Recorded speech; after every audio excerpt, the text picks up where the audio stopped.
আগামীকালের রাশিফল চন্দ্র রাশির ওপর সিংহ রাশি ৪ নভেম্বর ২০২৫ হাওয়ায় প্রাসাদ বানিয়ে সময় নষ্ট করবেন না। তার চেয়ে উপযুক্ত কাজ করার জন্য শক্তি সঞ্চয় করুন। আর্থিকভাবে আপনি সবল থাকবে। গ্রহ এবং নক্ষত্রের উপকারী স্থানের কারণে আপনি আজ অর্থ উপার্জনের অসংখ্য সুযোগ পেয়ে যাবেন।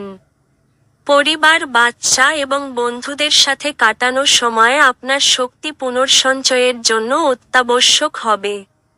আপনার সব সময়ের ভালোবাসা আপনার প্রিয়জনের জন্য ফল্গুধারার মতো প্রবাহিত হবে।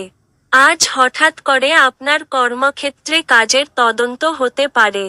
এর মধ্যে যদি আপনি কোনো ভুল করে থাকেন তাহলে আপনাকে তার পারিশ্রমিক দিতে হতে পারে।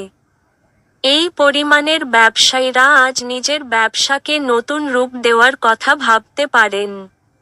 সফর করা তাৎক্ষণিক ফলাফল না আনলেও ভবিষ্যৎ লাভের জন্য ভালো ভিত্তিপ্রস্তর স্থাপন করবে। আপনার স্ত্রী আপনাকে পৃথিবীতেই আজ স্বর্গের উপলব্ধি করাবে। আপনার ভাগ্যবান সংখ্যা 2।